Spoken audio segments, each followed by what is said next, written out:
When we hear the words dementia or Alzheimer's, most of us feel a deep ancestral fear.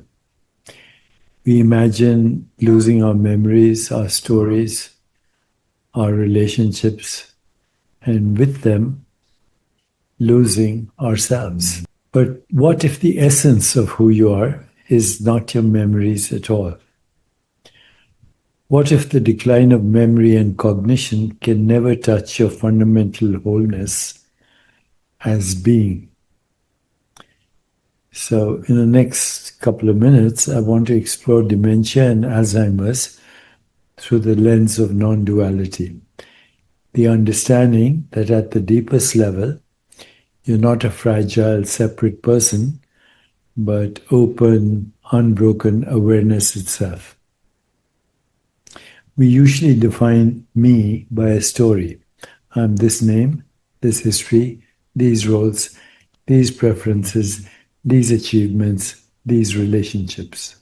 The story is held together by memory and the brain's remarkable capacity to knit past, present, and future into a single narrative. So when dementia appears, that narrative starts to fray. Names are lost, faces are forgotten, skills disappear, social filters collapse.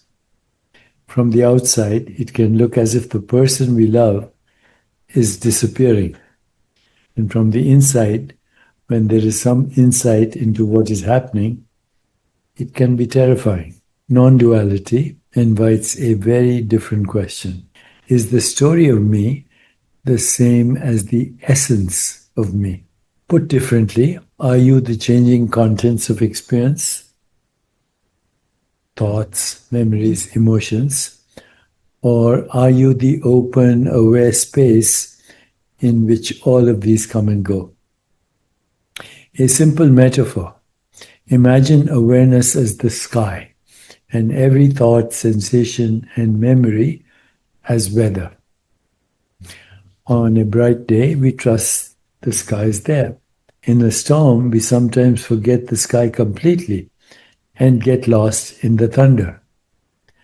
Dementia and Alzheimer's are like an extreme, prolonged weather event in the nervous system. Neural networks that support memory and language break down. The weather of the mind becomes unstable, fragmented, sometimes frightening.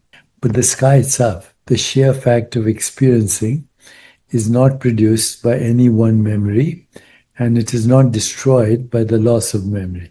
The basic presence, the bare I am that is there before you can say I am this or I am that, is not a product of autobiographical storytelling. In deep sleep, there are no memories online. Yet, when you wake up, there's a quiet sense of continuity. I existed even while nothing was happening. That continuity is closer to your real identity than the particular storyline that plays during the day. From a scientific perspective, many theories say that without memories or memory, there is no self. From a non-dual perspective, we would say without memory, there's no narrative self, but the deeper self, the open awareness in which memory appears, remains. Dementia drastically affects the remembered story of who I am, the ability to navigate the world, the learned roles and social identities. But even as those layers disintegrate, something profoundly simple can still shine through.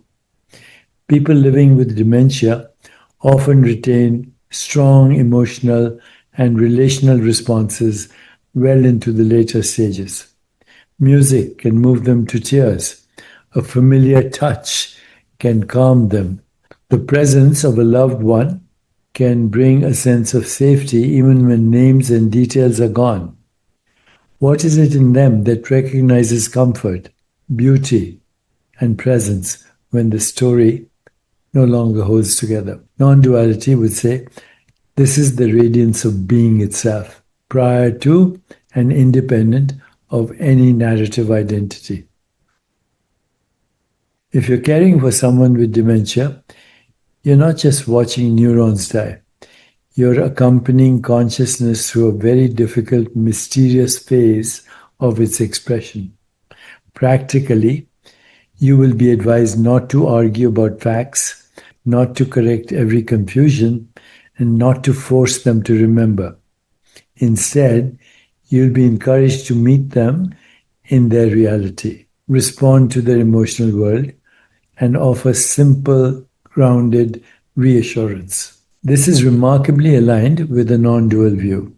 You are relating not to a broken mind that must be fixed, but to being itself, currently wearing a mind that cannot organize experience in the usual way. So you might shift from questions like, do you remember who I am? To, I'm here with you. Do you feel my hand? From, you already told me that, don't you remember? To, tell me again, I'm listening.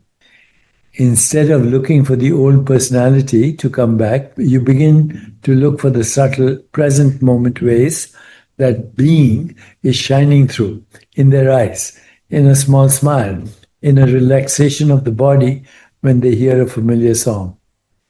Your task is not to drag them back into the narrative, but to meet them in the timeless now, where their deeper self and yours is always whole.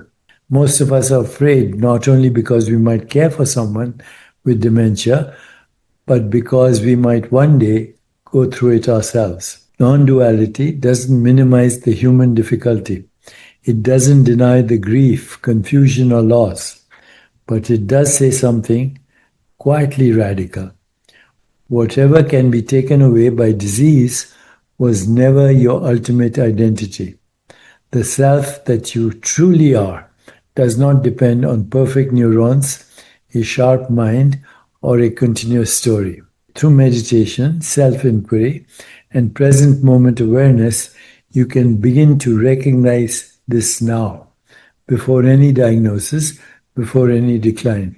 You can taste yourself as the open, luminous space in which thoughts, memories, and identities rise and fall. As that recognition deepens, the prospect of losing your story becomes a little less absolute. The body may weaken, the narrative may dissolve, but being, the pure fact of I am, remains untouched. So the question is not only what happens to me if I lose my memory, the deeper question is what am I that is here before memory and remains after every memory has gone. For the person living with dementia, for the caregiver at their bedside, and for all of us who are simply aging, this is not an abstract philosophy. It is a direct invitation to meet each other and ourselves as the wholeness of being that no illness can ever tarnish. So, thanks for watching this. If this resonates with you, share it with someone who might need to hear that. Even in forgetting, they are never less than whole. They're never less than that which is holy and that which is healed. Namaste.